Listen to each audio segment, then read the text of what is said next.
우린 계속해서 이제 출애굽기 말씀을 함께 나누고 있습니다. 이 출애굽기는 하나님의 백성으로 살아가는 법에 대한 이야기입니다. 오늘 우리 같이 나누는 거예요.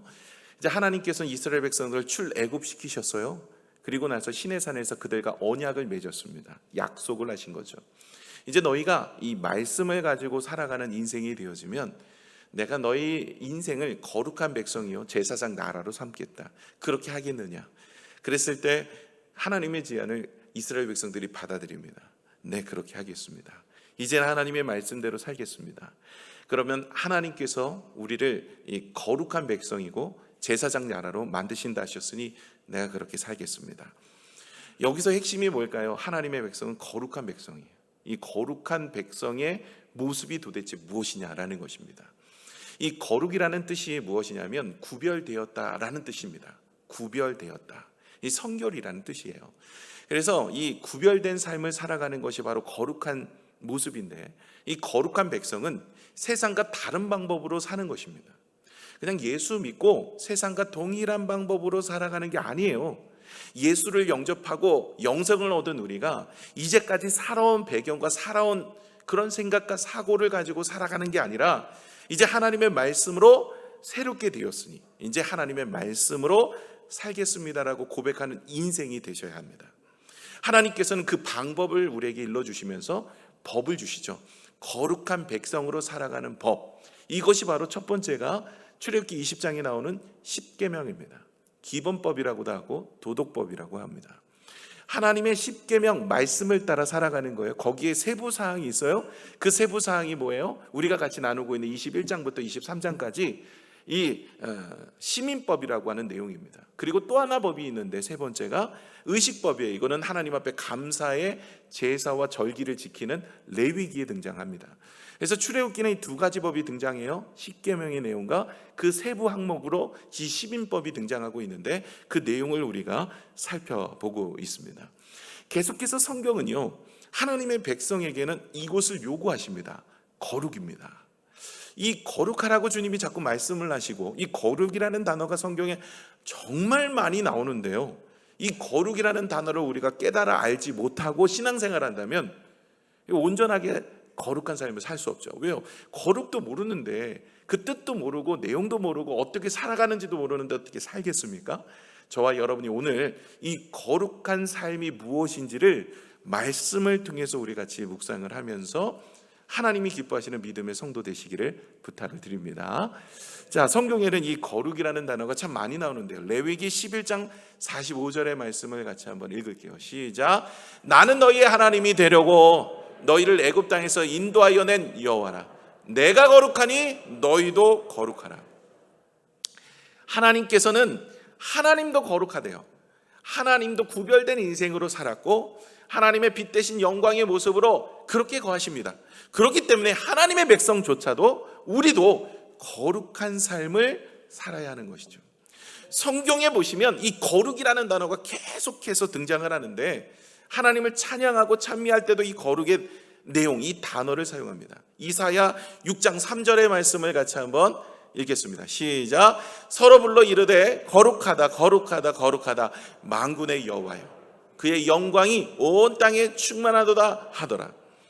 하나님을 찬미할 때는 항상 이 거룩하다 거룩하다. 우리가 천국에 가서도 하나님을 찬미할 때 이 단어는 빠지지 않고 등장하게 될 것입니다.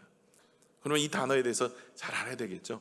요한계시록의 4장 8절에서도 하나님의 보좌에 있는 천사들이 하나님을 찬미할 때 이런 모습으로 찬미하고 있어요. 요한계시록 4장 8절이요. 내 생물은 각각 6 날개를 가졌고 그 안에 주위에는 눈들이 가득하더라. 그들이 밤낮 쉬지 않고 이르기를 거룩하다 거룩하다 거룩하다 주 하나님 곧 전능하신 이여 전에도 계셨고 이제도 계시고 장차 오실 이시라 하고, 하나님을 찬미하는 데 있어서 빠질 수 없는 단어가 있는데 바로 거룩이라는 거예요. 그러면 우리는 이 거룩을 잘 알아야 돼요. 그래야 우리가 하나님 앞에 찬양하고 찬미하는 삶을 살아가면서 하나님께 영광 돌리는 인생이 되어질 수 있다는 거예요. 그래서 오늘 말씀을 통해서 이 거룩이 도대체 무슨 뜻을 가지고 있는가, 거룩한 백성으로 살아간다는 것은 도대체 무슨 뜻인가를 우리가 묵상하는 겁니다. 여러분, 오늘도 그렇지만 하나님은 죄에 대해서는 단호하십니다. 하나님께서는 죄를 짓는 자들에게는 단호하게 그들을 죽이라, 반드시 멸하라, 이런 강력한 단어까지 써요. 그런데 반면에 사회적 약자들, 가난한 자, 나그네, 고아, 과부, 이렇게 사회적 약자들에게는 선대하라, 이렇게 이야기를 합니다. 그래서 하나님의 특성을 보면 이 거룩한 삶의 특성이 무엇이냐면 죄는 거부하고요, 연약하고 가난한 자들에게는 사랑을 베푸는 모습이 함께 있어요. 그래서 공의의 하나님, 이 공의라는 단어 자체가 뭐냐면 의로운 하나님이신데, 이 죄악 가운데 있는 것은 멸하시고 사랑의 하나님, 이런 가난하고 어렵고 헐벗고 또 낙심되고 절망한 사람들을 위로하고 그들을 안아가시는 하나님의 모습을 볼 수가 있는 것입니다. 오늘 말씀을 통해서 그 은혜를 나누겠는데요, 하나님에 대해서는 이 죄 가운데 있는 것은 단호하십니다. 오늘 18절, 19절, 20절 내용이 이 세 가지가 하나님의 1계명에 걸려있는 내용이에요. 여러분, 이 1계명이 뭐예요? 우상을 두지 말라는 거예요. 나 외에 다른 신들을 내게 두지 말라, 하나님만 섬기라, 이 얘기입니다. 다른 신을 같이 섬겨서는 안 되는 거예요. 그 내용에 걸려있는 내용이 이 세부 항목이 오늘 18, 19, 20절에 나와 있는 내용인데 무섭습니다. 여기에 나와 있는 사람들은 다 어떻게 해요? 잡아 죽이래요. 반드시 죽일지어다, 그리고 멸할지어다, 이렇게 이야기합니다.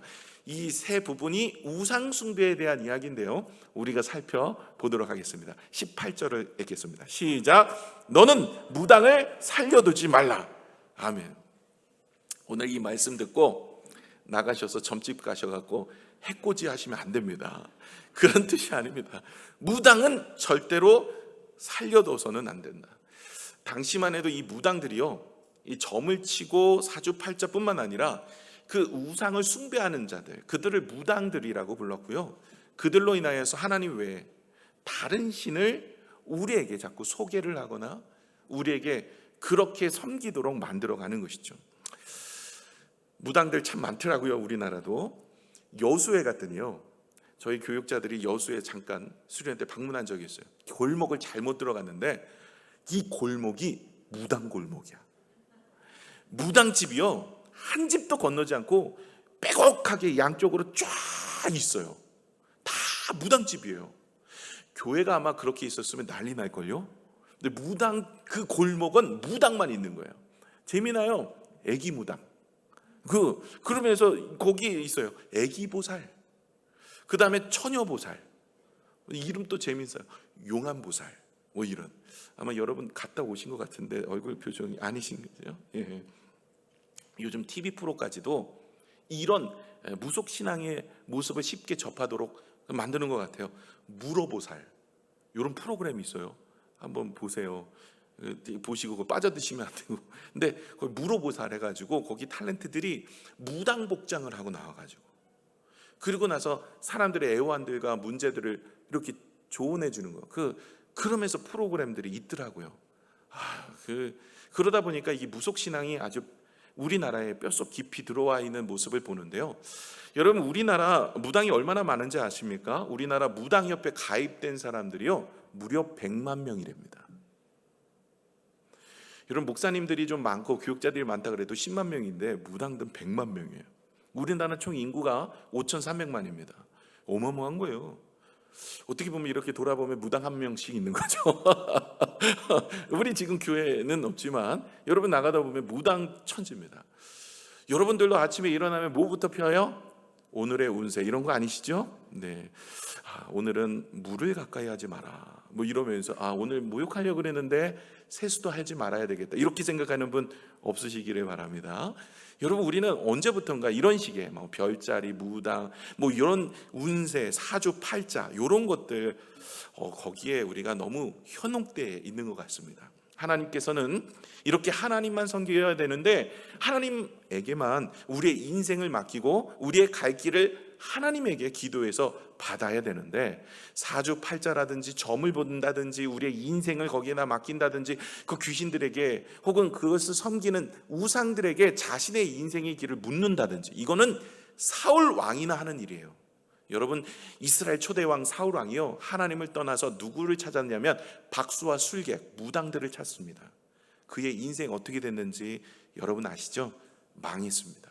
끝내는 패배해서 자결하는 인생이 되어진 것이죠. 신명기 18장 9절에서 12절에 보시면 이렇게 말씀하십니다. 내 하나님 여호와께서 내게 주시는 땅에 들어가거든, 이제 가나안 땅에 들어가거든, 너는 그 민족들의 가증한 행위를 본받지 말 것이니 그의 아들이나 딸을 불 가운데로 지나게 하는 자나 점쟁이나 기릉을 말하는 자나 요술하는 자나 무당이나 진언자나 신접자나 박수나 초혼자를 너희 가운데 용납하지 말라. 이런 일을 행하는 자는 모든 자를 여호와께서 가증히 여기시나니 이런 가증한 일로 말미암아 내 하나님 여호와께서 그들을 내 앞에서 쫓아내시느니라. 아멘. 하나님께서는 이 무당을 정말 싫어해요. 왜요? 하나님 외에 다른 신을 섬기도록 만들고 있기 때문에 그렇죠. 그래서 무당은 죽이라, 이 얘기는 강력하게 말씀하시는 내용입니다. 절대로 그들을 용납해서는 안 되고 그들과 함께 해서는 안 된다라는 말씀이죠. 여러분, 저와 여러분의 인생은 하나님 앞에 맡기시고 하나님이 우리의 인생을 주관하신다면 우리의 인생의 끝은 은혜요 축복인 줄로 믿습니다. 두 번째는 무엇이냐면 이 우상 숭배의 첫 번째가 바로 무당, 이 무속 신앙적인 부분들 우리가 절대 해서는 안 되고, 두 번째가 무엇이냐면 짐승과 행음하는 일인데 19절을 같이 한번 읽겠습니다. 시작. 짐승과 행음하는 자는 반드시 죽일지니라. 짐승과 행음한대요. 아니, 이 짐승하고 교접하는 거예요. 그런 자는 반드시 죽이라는 거예요. 여러분, 우리나라가 지금 소수인권차별법이라는 법을 통과시키려고 합니다. 이건요, 동성애자들만 보호하는 법이 아닙니다. 이 안에는, 소수인권 보호하자는 그 안에는 오늘도 말하는 이 짐승하고 교접하는 것, 이 사람에게는 성적인 매력을 못 느끼고 짐승들에게 성적인 매력을 느껴서 짐승하고 교접하는 사람들, 또 아기들에게 성적인 매력을 느껴서 아이들을 에게 그렇게 해서 하는 이런 사람들도 다 포함이 돼요. 만약 이게 통과가 되면 그들은 죄로 느끼지 않습니다. 그리고 그 법이 통과되면 제가 오늘도 동성애는 죄입니다, 혹은 오늘도 이런 것은 죄입니다라는 이 설교를 할 수가 없습니다. 강단에서 하면 누군가가 신고하잖아요. 그러면 저는 붙잡혀 들어갑니다. 벌금을 내든지. 그리고 국가에서 여러분 예배 시간에 한 시간씩 와서 교육을 합니다. 동성애는 법이 아닙니다. 제가 미래를 이야기하는 게 아니라 이게 지금 캐나다나 미국에 이루어지고 있는 사건입니다. 심각한 일이에요. 그러니까 생각 없는 그리스도인들은요, 지금 이 소수인권 차별 그거 뭐 괜찮지 않냐, 그거 걔네들 보호하고 하나님 사랑이네, 생각이 없어서 그래요. 그것 통과되는 순간 우리는 죄를 죄라고 이야기할 수가 없는 거예요. 그러니 우리한테 피해가 오는 거라니까요. 그래서 여러분, 우리가 어떻게든 막으려고 하는 기독교 단체가 하려는 이유가 세상 사람들 그 죄를 짓고 있는 사람 그렇게 살아요. 그 죄를 짓고 살아가는 사람들을 우리하고는 별로 지금도 떨어져 있지만 나중에 이 법이 통과되는 순간 우리에게 피해가 와요. 우리가 온전히 예배를 드릴 수도 없고 하나님 앞에 죄가 죄라고 얘기할 수가 없게 되어지는 현상이 발생을 합니다. 이건 제가 미래에 대한 이야기를 하는 게 아니라 지금도 일어나고 있는 서구 세계에 일어나고 있는 현실입니다. 그래서 목숨 걸고 우리 기독교인들이 그 소수인권 차별법을 통과시키지 않으려고 힘쓰는 거예요. 여러분, 하나님은요, 죄는 정확합니다. 동성애는 죄다, 이와 같이 이 짐승과 행음하는 것은 죄다라고 말씀을 하는 거예요. 그럼 죄가 죄인 겁니다. 그들을 사랑하지 않아서가 아니에요. 그들도 구원받아야 돼요. 저희도 그들에게 복음을 전해야 돼요. 그런데 이 복음을 전해야 되는데 그들이 복음을 듣고도 여전히 이런 죄악을 지어서는 안 되잖아요. 죄는 죄라고 말씀을 해야죠. 그리고 나서 그들을 구원해야죠. 그들이 실질적으로 그런 삶을 살들 때 죄라는 것을 알려주고 그들이 구원받아서 다시는 그런 죄악 가운데 살지 않도록 만들어야죠. 그들을 외면하는 게 아닙니다. 그들도 전도해야 될 대상이고 국률이 여겨야 될 대상은 맞지만 죄는 죄라고 정확하게 이야기해줘. 오늘도 성경에 보시면 하나님은 약자들, 가난한 자들, 어려운 자들, 그런 사람들을 사랑을 베풀라고 이야기합니다. 이게 사랑입니다. 그러나 죄는 죄로 하나님께서는 징벌하신다는 거예요. 아무리 그들이 불쌍하다 그래서 죄를 짓는 것을 용납할 수 있겠습니까? 그래서는 안 되죠. 세상의 방법이 아닌 하나님의 방법으로 살아가는 사람은 하나님의 말씀 앞에 놓여 있는 것이죠. 레위기 18장에서 23절에서 25절에 보시면 너는 짐승과 교합하여 자기를 더럽히지 말며 여자는 짐승 앞에 서서 그것과 교접하지 말라. 이는 문란한 일이니라. 여기서 끝나지 않습니다. 24절 볼까요? 너희는 이 모든 일로 스스로 더럽히지 말라. 내가 너희 앞에서 쫓아내는 족속들이 이 모든 일로 말미암아 더러워졌고 그 땅도 더러워졌으므로 내가 그 악으로 말미암아 벌하고 그 땅도 스스로 그 주민을 토하여 내느니라. 그 땅도 스스로 그 주민을 토하여 내느니라. 이게 무슨 얘기냐면 여러분, 가나안 땅에 원래 7족속이 살고 있어요. 하나님께서는 이스라엘 백성들을 내서 그 땅에 심어두시려고 합니다. 근데 이 가나안 땅에는 벌써 7족속이 살고 있었습니다. 그런데 이 7족속을 하나님은 쫓아내세요. 7족속 편에서는 되게 불합리하죠. 사랑의 하나님이 어찌 나를 쫓아낼 수 있는가? 그런데 성경은 그 답을 이야기하고 있어요. 너희가 쫓겨나게 되어지는 이유는 바로 다른 게 아니라 이와 같이 더러운 행실로 죄를 짓기 때문에 쫓겨나는 것이다. 그들은 그렇게 파멸되어지는 것입니다. 그러면서 하나님은 이스라엘 백성들에게도 경고를 주십니다. 28절 29절을 한번 읽어보겠습니다. 시작. 너희도 더럽히면 그 땅이 너희가 있기 전 주민을 토한 같이 너희를 토할까 하노라. 이 가증한 모든 일을 행하는 자는 그 백성 중에서 끊어지니라. 아멘. 이런 가증한 일을 행하는 사람은 하나님이 주시는 땅에서 쫓겨나게 되어질 뿐만 아니라 그 백성에게 대를 끊기는 인생이 되어진다라는 것이죠. 여러분, 하나님께서는요 이와 같이 하나님 외에 다른 것을 섬기는 우상 숭배를 아주 가증히 여깁니다. 왜 그러냐면, 이게 왜 우상 숭배냐면요, 그 당시에는요 이 동물들이 신과 같았어요. 여러분, 피라미드 보시면 거기에 이 그 말처럼 생긴 신도 있고요, 개 얼굴을 하고 있는 신도 있습니다. 이처럼 말이나 개나 소나 이런 것들을 그 당시에 우상으로 섬겼어요. 그리고 그 우상들하고 교접하는 일 자체가 축복을 받는다고 그들은 생각했어요. 그러니까 이 행음하는 것 자체가 신들과 교접하고 우리가 다산을 이룬다든지 축복을 얻는다든지 장수를 한다든지 이 말도 안 되는 이런 신적인 부분들과의 교접을 통하여서 그들은 그렇게 음행하는 일들이 일어났습니다. 다시 말해 이것조차도 간음이고 이것조차도 하나님 앞에 욕보이는 일이고 이것조차도 바로 우상 숭배다라는 것을 말씀하고 있는 것이죠. 세 번째, 우리 세 번째 20절을 같이 한번 읽겠습니다. 시작. 여호와 외에 다른 신에게 제사를 드리는 자는 멸할지니라. 이건 뭐 명확하게 알 수가 있겠죠.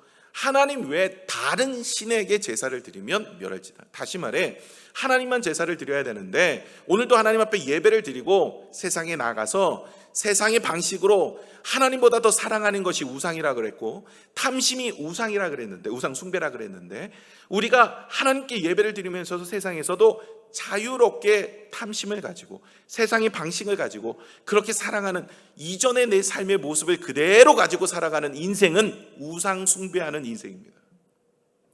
그래서 여러분, 오늘 18, 19, 20절은 하나님에 대한 계명이에요. 하나님의 우상 숭배에 대한 개념이거든요. 그래서 이 계명을 통해서 하나님만 예배하라는 겁니다. 다시 말해 거룩한 백성에게 주시는 법 중에 첫 번째가 뭐냐면, 거룩한 백성은 하나님만 섬기는 거예요. 다른 것을 섬겨서는 안 돼요. 우상 숭배가 아닌 거예요. 하나님의 백성은 하나님만 섬기는 겁니다. 성경에 보시면 하나님과 우리와의 관계를 부부 관계로 묘사하는 곳이 많습니다. 이렇습니다. 여러분, 이 가정을 이루고 있는데 내 남편이 365일 중에 364일은 정말 잘해요. 가정적이고 졸업 와서는 늘 나만을 사랑해주고 선물도 잘 주고 이렇게 이렇게 잘해줘요. 그런데 단 하루, 365일 중에 단 하루만 다른 여자랑 놀아나요. 여행도 가요. 그러면 그 남편이 착하고 선한 남편이고 좋은 남편일까요? 아니죠. 이건 눈에 불을 켜고 잡아 족쳐야죠. 잡아 죽일지라 하면서 말씀대로 내가 너를 이런 데 심판한다 이러면서.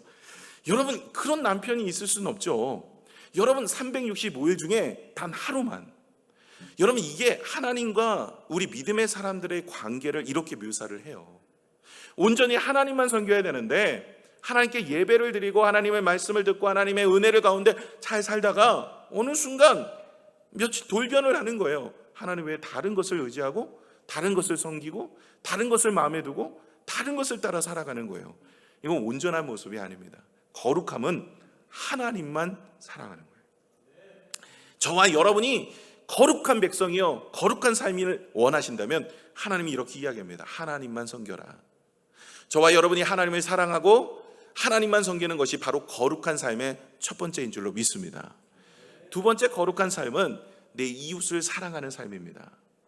오늘 21절에서 27절까지 내용을 읽으셨는데요, 이 내용은 세 가지의 내용으로 구성되어 있고 이웃 사랑의 내용입니다. 사실 전체적인 이 법을 여러분에게 이렇게 알려드리면 좋겠지만 알려드려도 이 중요한 핵심만 의미를 알면 되는데요, 이 중요한 핵심의 내용이 오늘 세 가지로 요약할 수가 있는데요, 주로 나그네 된 자, 그리고 고아와 가부, 그리고 가난한 자, 다시 말해 이들을 우리가 선대하라는 이야기를 하고 있습니다. 21절을 같이 한번 읽겠습니다. 시작. 너는 이방 나그네를 압제하지 말며 그들을 학대하지 말라. 너희도 애굽 땅에서 나그네 되었음이라. 여러분, 우리가 꼭 기억해야 될 것은 사랑할 때 그냥 선대하고 선을 행하는 거, 긍휼히 여기는 거는 세상 사람들도 할 수 있습니다. 오늘 계속해서 하나님의 법은 우리에게 일러주는 것이 무엇이냐면 너희가 나그네 되었을 때를 기억하고 그들을 선대하라는 겁니다. 다시 말해 우리가 선을 베풀 때, 우리가 어려울 때 하나님께서 구원해 주신 것에 감사하는 마음과 그 은혜를 가지고 기억하고 그 마음으로 선대하라는 거예요. 선을 베풀 때는 너희도 고아와 과부처럼 외롭고 홀로 된 자였었는데 하나님께서 너희를 이끌어내셔서 은혜를 주셨고 힘을 주셨고 능력을 주셔서 오늘 이 자리까지 왔다는 거예요. 그러므로 저와 여러분은 그 은혜를 기억하고 감사하는 것을 잊지 말고 그들을 선대하는 겁니다.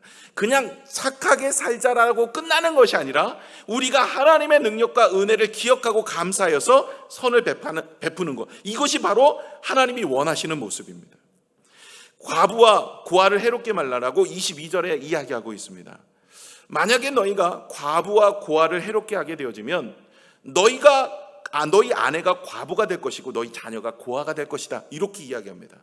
사회적 약자들을 돌아보라는 거예요. 그리고 언제나 네가 과부와 고아처럼 네가 외로울 때, 홀로 되었을 때 하나님이 너를 구원하여 이 자리까지 오게 하지 않았느냐, 이것을 기억하라라는 것이고, 네가 대접을 받고자 하는 대로 남을 대접하고 네가 남을 대접하지 않으면 다른 하나님의 역사와 능력도 너의 삶 속에 나타나지 않을 것이다 라는 것이 마태복음 7장 12절의 황금률입니다. 그래서 마태복음 7장 12절의 말씀을 같이 한번 읽을게요. 시작. 그러므로 무엇이든지 남에게 대접을 받고자 하는 대로 너희도 남을 대접하라. 이것이 율법이요 선지자니라. 가장 율법 중에 최위에 올라가 있는 게 무엇이냐, 바로 이거예요. 늘 지금 계속해서 제가 반복해서 말씀을 드리죠. 대접을 받고자 하는 대로 너희가 대접해라.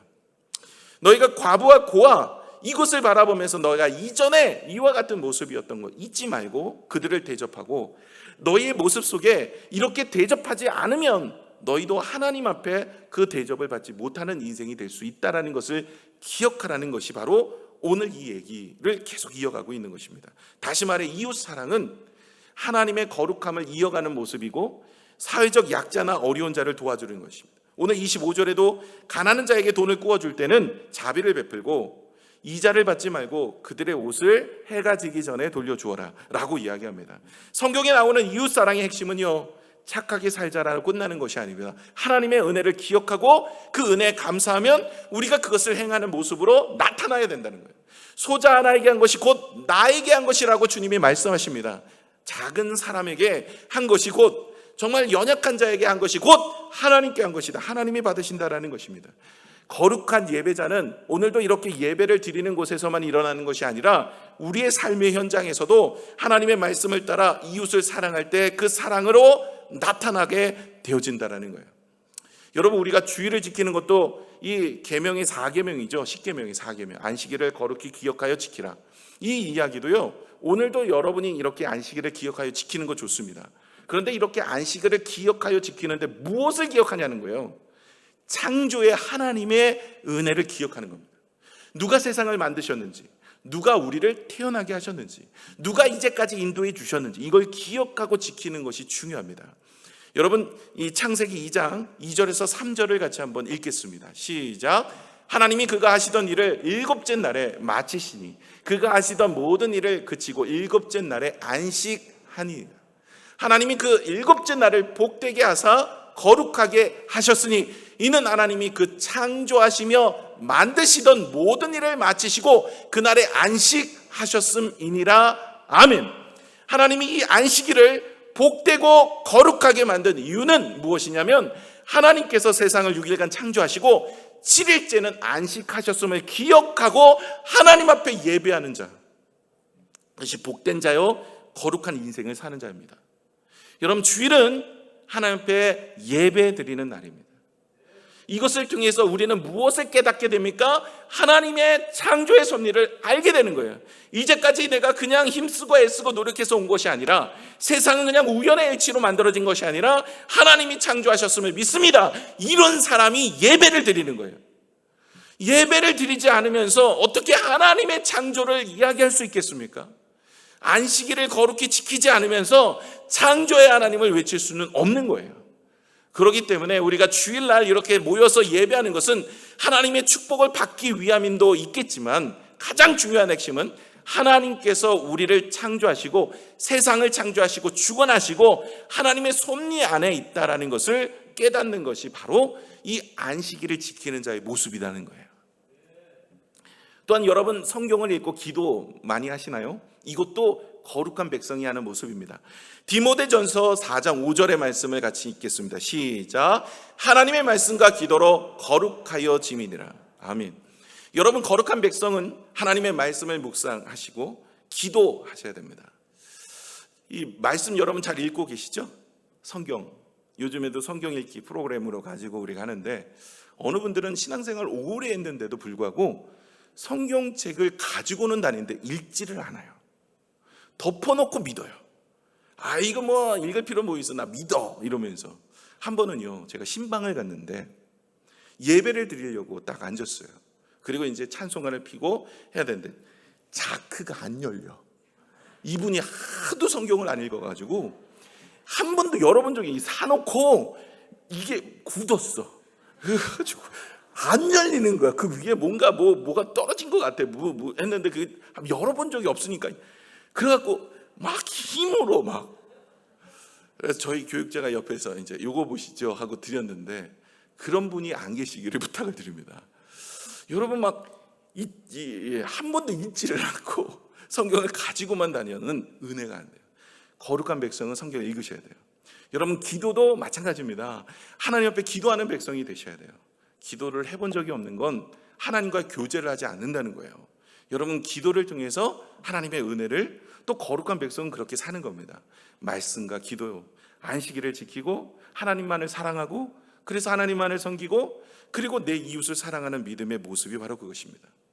물질의 삶도 마찬가지인데요. 여러분, 구제하고 섬기는 것, 이것도 하나님이 나에게 물질을 주셨기 때문에 이 물질을 하나님 앞에 감사의 마음으로 돌려드린 거예요. 내가 하나님이 주시는 은혜가 감사하지 않으면 절대로 아까워서 못 드리는 거예요. 하나님의 은혜가 감사하고 하나님이 모든 것을 주셨기에 내가 그것을 헌신합니다. 내가 그것을 구제하는 일에 쓰겠습니다. 이렇게 가는 거죠. 잠언서 28장 27절의 말씀을 같이 볼까요? 가난한 자를 구제하는 자는 궁핍하지 아니하려니와 못범죄하는 자에게는 저주가 크리라. 여러분, 가난한 자를 구제하는 자는요, 궁핍하지 않을 겁니다. 왜요? 하나님이 긍휼히 여기는 자는 복이 있나니 긍휼히 여김을 받을 것이라고 팔복 중에 하나 말씀하셨고, 하나님이 이렇게 사랑을 헌신하고 수고하면 하나님께서 갚으시고 은혜를 주신다고 주님이 말씀하셨기 때문에 그렇습니다.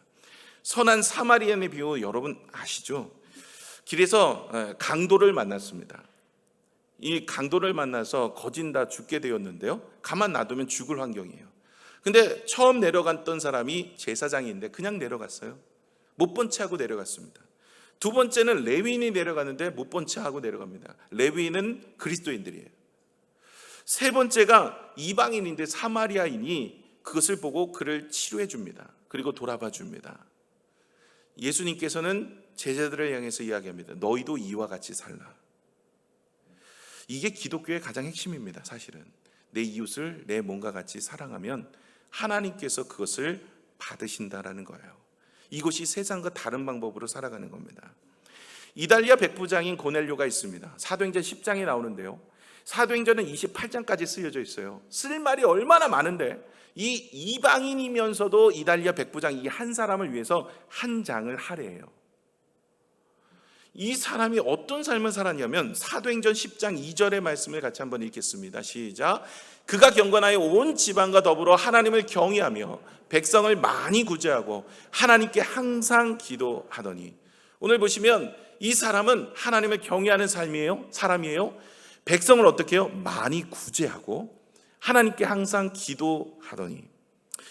사도행전 10장 31절의 말씀을 같이 한번 읽을까요? 시작. 말하되 고넬료야, 하나님이 내 기도를 들으시고 내 구제를 기억하셨으니.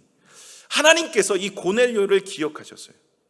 그리고 그 기도를 들으시고 구제를 기억하셨다는 거예요. 그래서 하나님의 사도였던 베드로를 이 집에 보냅니다. 여러분, 이분은 기도를 하고 구제까지 했어요. 그 구제와 기도를 하나님이 기억하셨대요. 여러분의 인생 가운데는 하나님이 기억하시는 구제와 하나님이 들으시는 기도를 하고 계십니까? 여러분의 인생은 어떠십니까? 복을 받으려고만 하고 복을 나누지 않으려고 하는 그런 모습은 없으십니까? 우리가 나누고 베풀고 섬기면 하나님께서 은혜를 허락하여 주십니다. 저와 여러분이 섬기는 교회도 마찬가지로 어려운 교회들 저희가 많이 도와요. 힘들고 어려운 교회들 돕고, 저도 내일부터 이제 그 세미나 가서 또 강의하면서 개척교회 우리 목회자들을 또 돕고 섬기고 합니다. 요즘에 이자도 많이 올라가지고 교회가 이자 비용도 많이 나가고, 어려운데 왜 목사님 자꾸만 교회를 세우고 어려운 교회를 돕고 어려운 목회들을 위해서 그렇게 헌신하십니까? 저는 하나님 앞에 어려웠을 때 받은 은혜가 있기 때문에 헌신하는 거예요. 내가 그것을 통해서 뭔가를 얻으려고 하거나 내가 하나님 앞에 뭔가를 칭찬받으려고 하는 게 아니라 하나님의 은혜가 감사하여서 주님 앞에 그 일을 감당하고 있다라는 것입니다. 여러분, 하나님 앞에 은혜가 감사하면 우리는 그 일에 헌신하고 수고할 수 있습니다.